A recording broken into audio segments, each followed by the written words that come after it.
seja bem-vindo à companhia deste vídeo. Quem vos falar é o professor Samuel Teodoro. A Anabatista. Anabatistas ou anabatistas, rebatizadores, do grego ana novamente mais batizo batizar. Em alemão, Wiedertaufer é um movimento cristão do anabatismo, a chamada ala radical da Reforma Protestante. Os anabatistas não formavam um único grupo ou igreja, pois havia diversos grupos chamados genericamente de anabatistas com crenças e práticas diferentes e divergentes.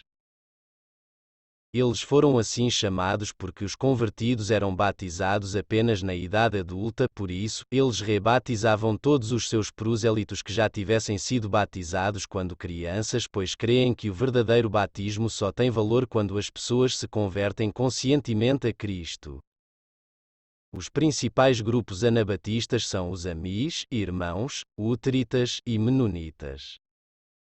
História. Origem.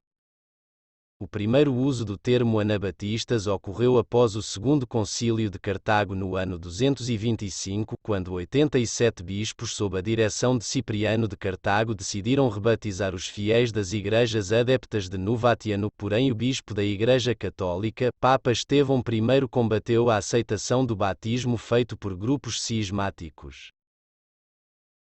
Em primeira instância, os grupos que realizavam o rebatismo eram os adeptos do montanismo e novatianismo até o século V, os seguidores do donatismo até o século X na África, os paulicianos condenados pelo Código Justiniano pelo anabatismo em 525 d.C., os bogomilos nos Balcãs e Bulgária do século IX. Esses grupos não aceitavam os sacramentos das igrejas estabelecidas e não necessariamente criam em batismo de crentes adultos. O anabatismo moderno surgiu durante a Reforma Protestante do século XVI. A Reforma, baseada nos princípios de justificação pela fé e do sacerdócio universal, levou ao desenvolvimento da doutrina de adesão voluntária do crente à Igreja. Contudo, Lutero, Calvino e Zwinglio mantiveram o batismo infantil, ao passo que os anabatistas liderados por George Blaurock, Conrad Grebel e Félix Manz ansiavam por uma reforma mais radical, tanto na questão do batismo quanto no que se refere à vinculação da Igreja e do Estado, defendida por Lutero como uma espécie de governo civil inclusive sobre a Igreja, ou por Calvino, que defendia uma total separação da Igreja e do Estado, mas em que ambos se ajudavam mutuamente. Os anabatistas fundaram então sua primeira igreja no dia 21 de janeiro de 1525, próxima a Zurique, na Suíça. Perseguidos na Suíça, o movimento se espalhou pelo sul da Alemanha, Vale do Reno, Caríntia e Países Baixos. Somente grupos pacifistas dos anabatistas sobreviveram, como os organizados por Menno Simons nos Países Baixos e Úteritas no Tirol, organizado por Jacob Unter em um grupo comunal que ainda existe nos Estados Unidos. Os amis, que nasceram dentre os menonitas e os dunkers, são frutos do encontro entre anabatismo e o pietismo. Em 1539, na Holanda, Menno Simons publicou A Fundação da Doutrina Cristã, um livro teológico sobre crenças e práticas anabatistas. É difícil sistematizar as crenças anabatistas daquela época porque qualquer grupo que não era católico ou protestante e que batizava adultos, como os unitários socinianos ou místicos como Thomas Muentzer, eram rotulados como anabatistas. Esses grupos, junto com os anabatistas, constituem a Reforma Radical.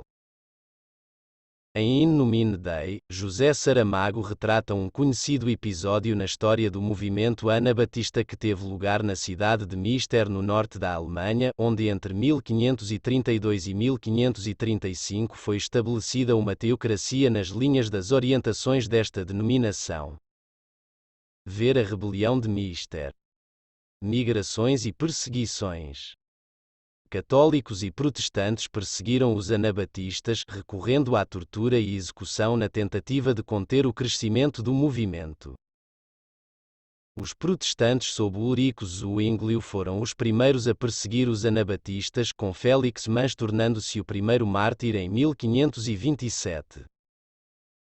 Em 20 de maio de 1527, autoridades da Igreja Católica Romana executaram Michael Sattler. O rei Fernando declarou afogamento, chamado Terceiro Batismo, o melhor antídoto para anabatistas. O regime de Tudor, mesmo aqueles que eram protestantes, Eduardo VI de Inglaterra e Isabel I de Inglaterra, perseguiu os anabatistas por eles serem considerados demasiado radicais e, portanto, um perigo para a estabilidade religiosa. A perseguição de anabatistas foi permitida pelas leis antigas dos imperadores Teodósio e Justiniano proferidas contra os donatistas. Tais leis decretaram a pena de morte para qualquer um que praticasse o rebatismo. O Espelho dos Mártires, por Thielemann J. Van Braght, descreve a perseguição e execução de milhares de anabatistas em várias partes da Europa entre 1525 e 1660. A contínua perseguição na Europa foi largamente responsável pelas grandes emigrações à Rússia e América do Norte por amis, úteritas e menonitas. Período recente. Depois de serem massacrados na Guerra dos Camponeses, os anabatistas sobreviveram na sua forma pacifista, como a Igreja Menonita. Originalmente concentrados no Vale do Rio Reno, desde a Suíça até os Países Baixos, os anabatistas conquistaram adeptos de cultura germânica. Perseguidos pelo Estado e guerras, tiveram imigração em massa para a Rússia e América do Norte. No final do século XXI e começo do XX surgiram colónias na América do Sul, Paraguai, Argentina, Brasil, Bolívia, onde mantêm suas culturas e fé. Muitos anabatistas conservadores vivem em comunidades rurais isoladas e desconfiam do uso de tecnologia. Os principais remanescentes anabatistas são os uteritas, menonitas, amishes, cuja postura em muito se assemelha ao estilo de vida dos cristãos descrito no Novo Testamento, especialmente em Atos dos Apóstolos 4:34 da manhã, 35 pacifismo, comunalismo na produção e consumo. Os anabatistas influenciaram ainda outras denominações religiosas, como os Quakers, Batistas, Dunkers e outras denominações protestantes que afirmam a necessidade de uma adesão voluntária à Igreja. Há grupos que reclamam os princípios anabatistas, mesmo que não tenham sua origem nos grupos históricos. Um bom exemplo são grupos pentecostais que se autodenominam anabatistas, como os pentecostais do Nome de Jesus. Crenças. As crenças do movimento são as da Igreja de Crentes. A Confissão de Schlieffen, publicado em 1527 pelos Irmãos Suíços, um grupo de anabatistas, incluindo Michael Sattler, em Schlieffen, é uma publicação que difundiu esta doutrina. Nesta confissão, o batismo do crente depois de uma profissão de fé é colocado como um fundamento teológico essencial. A Bíblia, principalmente a ética do Novo Testamento, deve ser obedecida como a vontade de Deus, embora não sistematizando sua teologia, mas aplicando-as no dia a dia. A interpretação da Bíblia é realizada nos cultos e reuniões da Igreja. Credos e confissões são somente documentos para demonstrar aquilo que se crê em comum, assim não requerem a adesão formal a eles. Aceitam, portanto, em essência os credos históricos do cristianismo, mas não os professam. A Igreja é uma comunidade voluntária formada de pessoas renascidas.